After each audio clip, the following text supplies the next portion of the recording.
friends, welcome back to my channel. Today I have a very exciting, fun video planned for today because I'm actually going to be interviewing my stepmother, Mika, or Mika. So she is here today. We're doing this very special Q&A, and thank you to all of you who asked questions on Instagram. So we're gonna be talking about all things me as a child, raising me, doing ayahuasca together. We've got a lot of goodness to share. So without further ado, let's get started. All right, now before we get into the amazing interview today, I just want to say a big thank you to Ana Luisa for sponsoring this video. As you guys know, I have partnered with Ana Luisa numerous times in the past. So Ana Luisa is a beautiful jewelry company.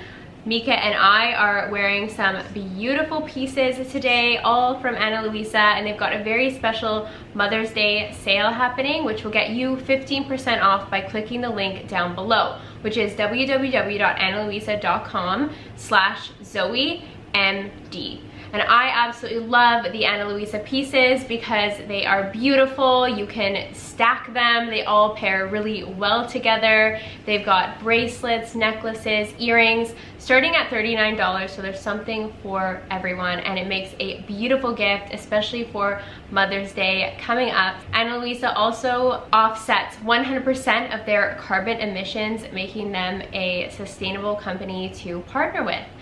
The last day to guarantee standard shipping before May 9th, Mother's Day, is Wednesday, May 5th for anyone in the US, and Monday, May 3rd for anyone who is ordering internationally.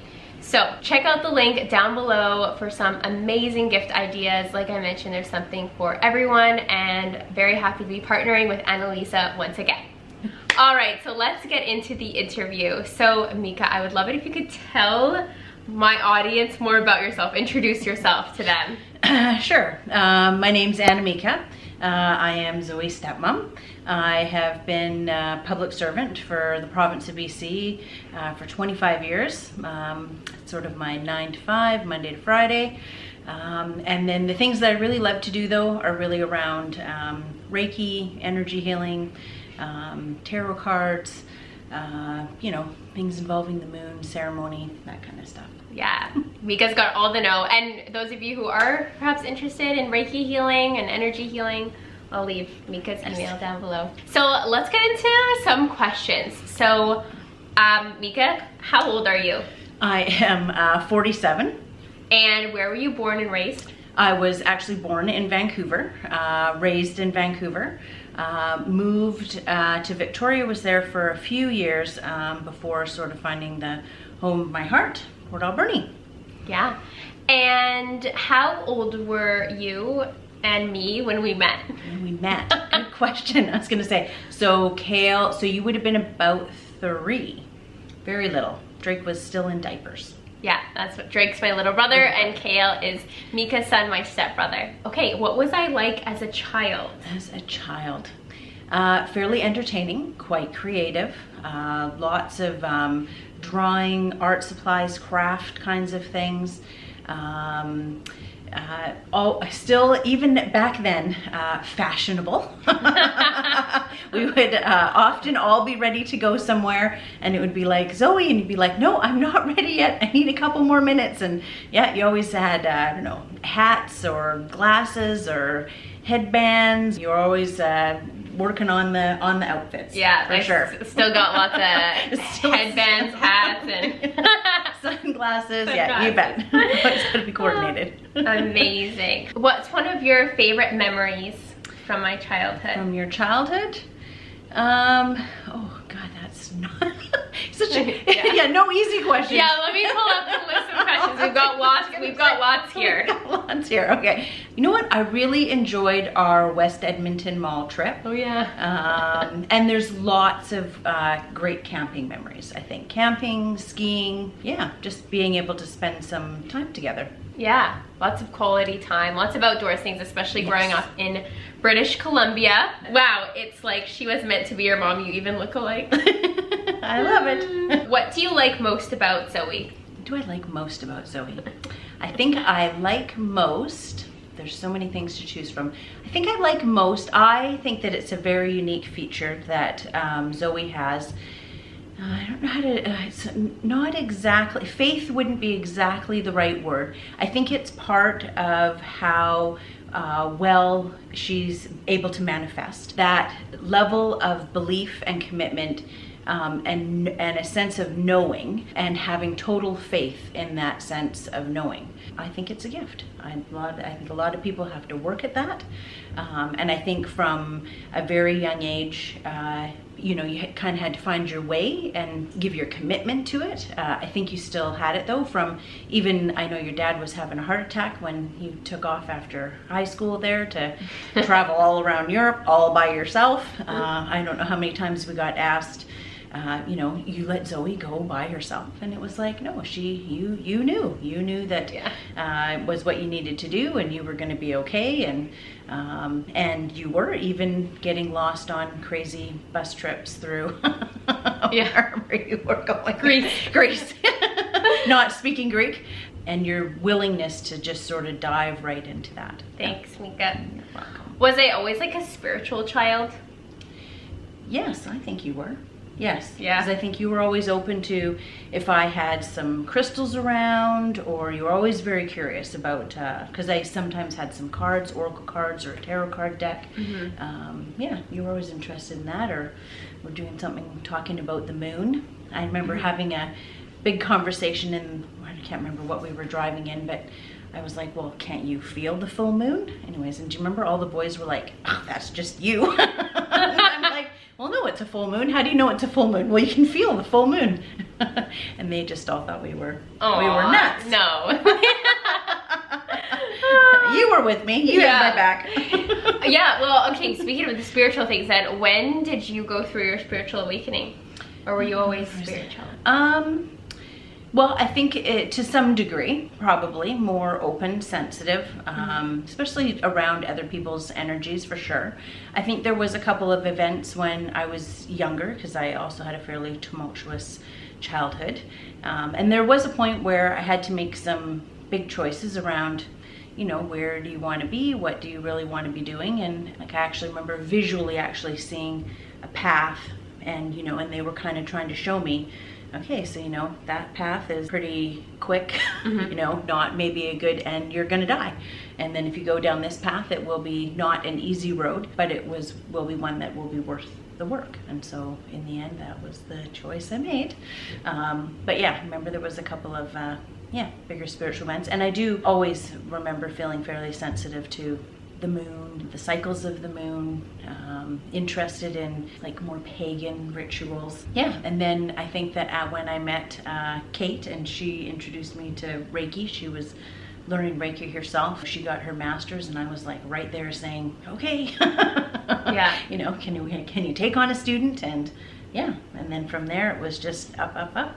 So how did you come to Reiki then? Was it this curiosity then? You were introduced to it by Kate? I was, introduced to it by Kate. And even I remember Kate talking about, I can just sort of get into that space fairly quickly. And I remember feeling it was like, oh, I can feel the heat in your hands. Like, that's like so cool. And you can feel that it is a loving, soft, protective energy. And I thought, wow, that's like, that is so cool. So I thought, I got to know more about that. I want to be able to do that. And then she sort of went on the path before me, but we did Moon Aiki together. And then what has been neat is a lot of these modalities, you sort of morph them all together into your own sort of unique style, and just be able to help people in the way that, you're sort of guided intuitively to try to bring to them. I remember when you first started to do Reiki, I didn't really understand it, but same, your hands would get so hot, and then you would help me when I had headaches or like my wisdom teeth getting taken out, and you would give me Reiki for it, even though I didn't really understand. It worked. Yeah. And that's really ultimately the only thing that really matters is, did it help? Especially for taking away pain and inflammation. I think it did the same thing when Kale had his wisdom teeth taken out. Yeah. And so we've got a lot of questions because people are wondering about us doing ayahuasca together. Yes, that was Rhythmia. Yes, Yeah. that was transformative. It was a beautiful trip. I'm so glad we did that, especially now that, you know, like we can't go. Yeah. So, yeah, it even makes me more grateful that we went and took that time and took some time before we got to Costa Rica. Ayahuasca is a very unique way to learn about yourself, more about yourself. If you're open to being vulnerable in that way, can really be very deep, moving experience. Yeah. Spiritual experience. What did you think when I said I was initially going? When you were going, I was excited. Excited. Your dad was terrified. but at the same time, your dad didn't really know what that was. Where I was kind of like, oh, I think I know. I've heard about that psychedelic. That could be pretty interesting. And I would say, you know, in my youth, you know, things that were more like mushrooms. Yeah, I did, you know, the 1 or 2 times tried. Like marijuana was sort of definitely not my thing, just makes me super paranoid. So I didn't really understand why everyone was always so into doing that one. But mushrooms, so then yeah, so sort of the psychedelics that is part of more of that group around opening up your mind has always been way more interesting to me. So yeah, that you went and were willing to forge that path was awesome. What does it mean to you to be able to do ayahuasca, mother and daughter and mother? I mean, I loved being able to go with you. I felt very fortunate that you'd already been there, been through the process, understood their schedule, you know, so that then it was kind of help guide me, and it wasn't like I was having to try to figure all that stuff out on my own for the first time. So that was great. I think ceremony is very personal though, so it wasn't really like I know that at the beginning it'd be like, okay, so you know, like, where are you? And then I knew that you were okay, and then at the end it would be like, oh yeah, okay, so like where are you? But I mean, I think during the journeys that was pretty personal.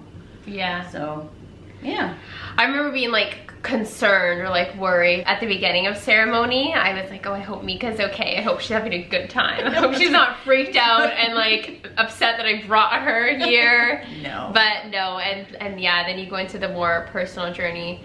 But I think it was really special for me because I feel like you always have been this, I don't know, like Dad's kind of woke, but like kind of not in some ways.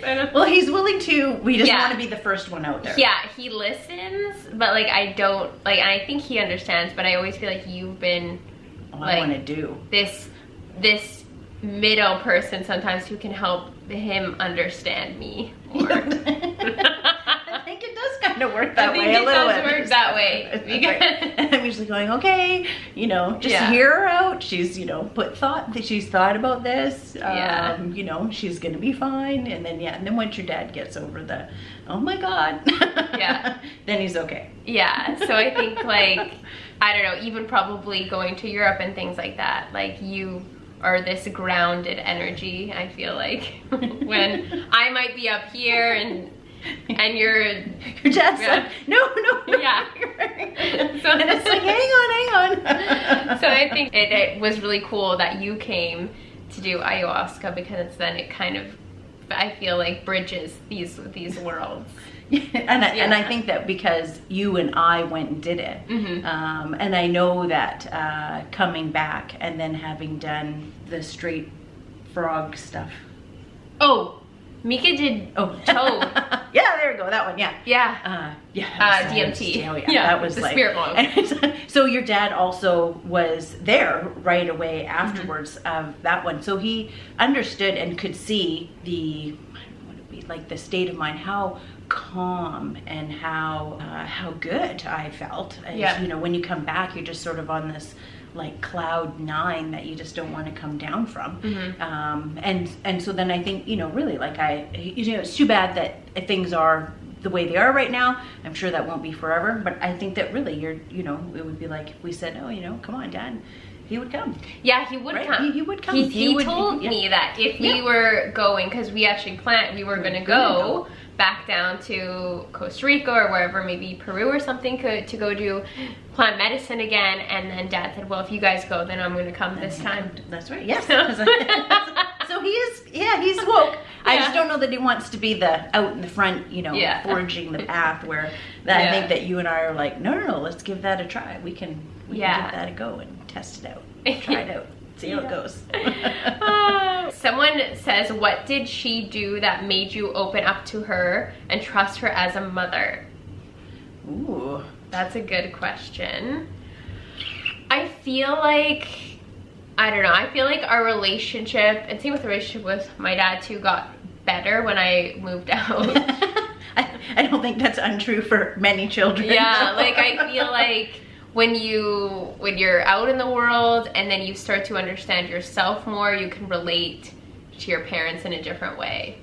But I feel like I always trusted you guys, but I wasn't as self-aware as I've gotten to be through my 20s. So I feel like our relationships got better. Like I feel like I just closer. Now I just tell you everything, like whether or not you or Dad want to hear it, I'm telling you everything. It's a safe space. Yeah, it's a safe space. And I feel like also because you were into like Reiki and or crystals before I even got to that place, that as soon as I started to awaken and understand things more deeply, it was automatically a safe space to talk about those things.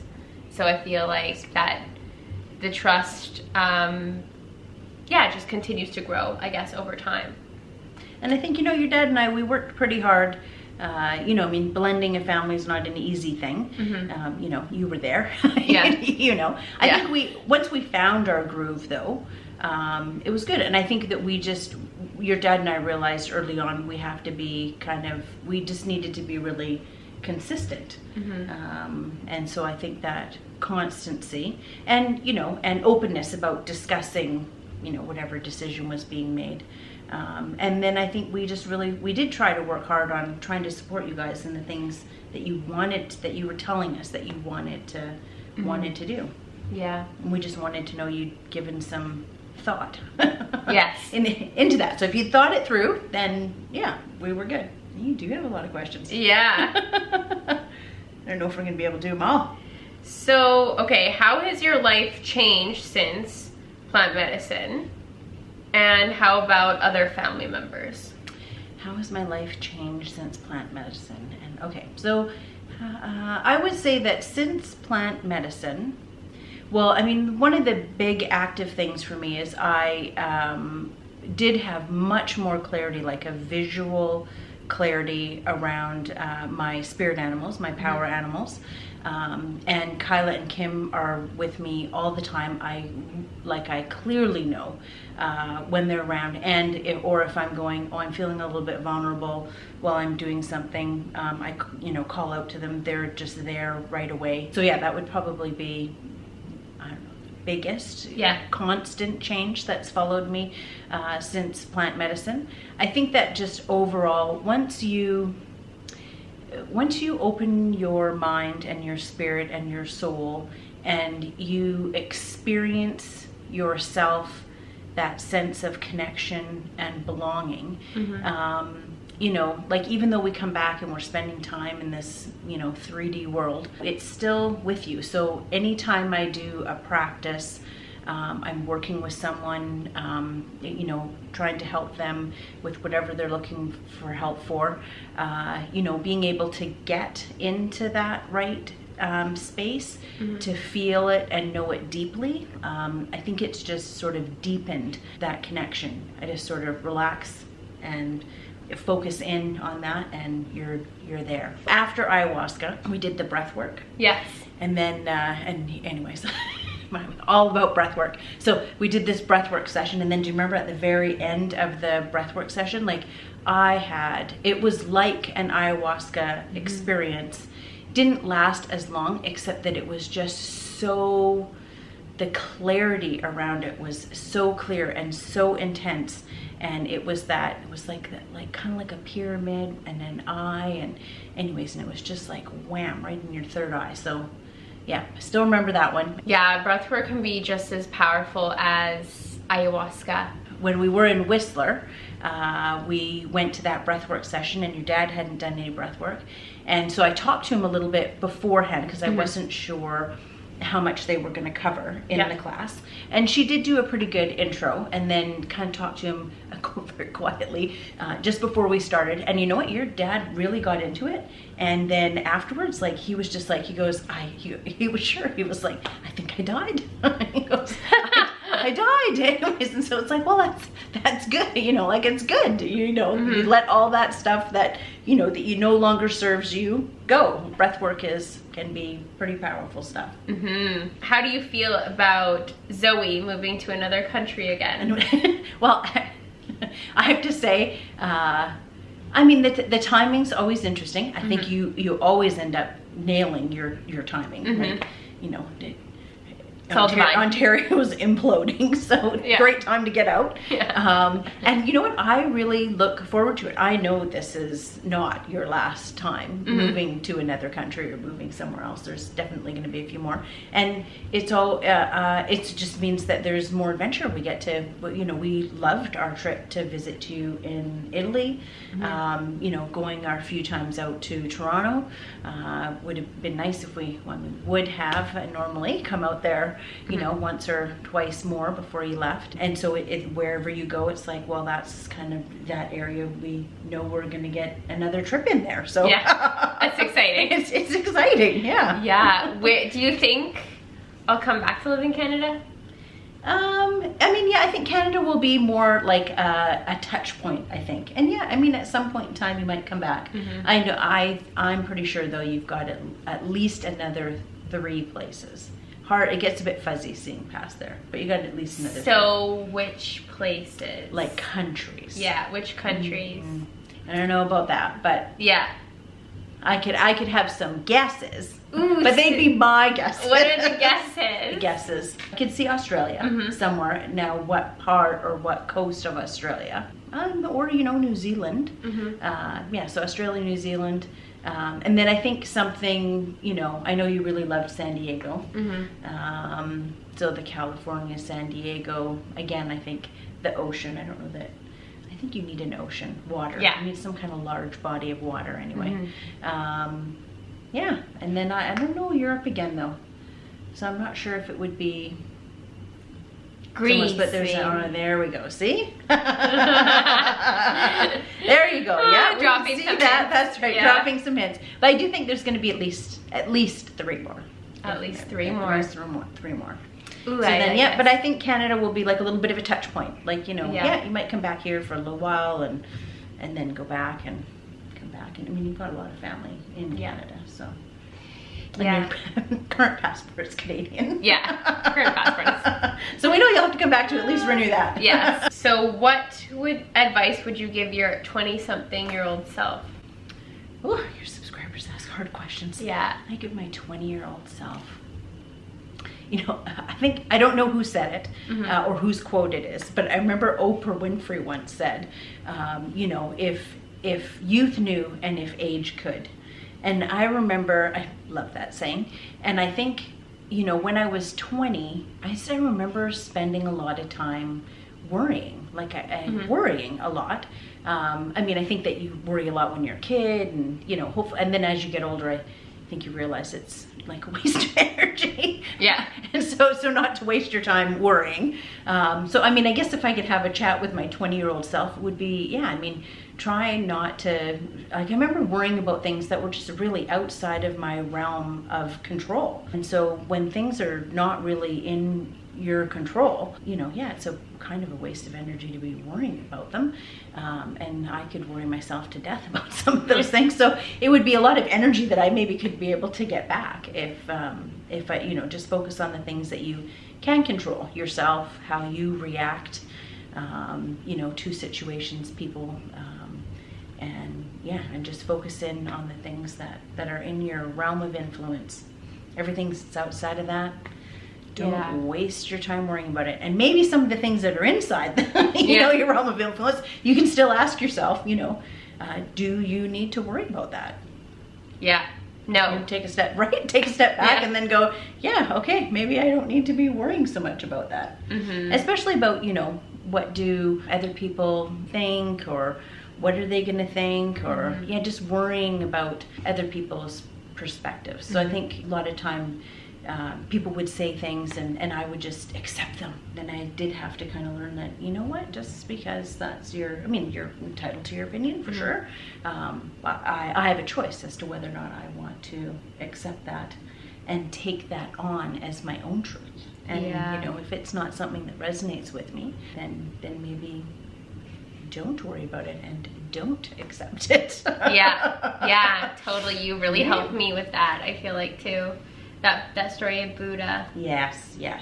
Just the Buddha and the really angry man, and hurtling all kinds of insults, and then he comes back, and so Buddha says, well, if somebody gives you a gift and they don't take it, who does it belong to?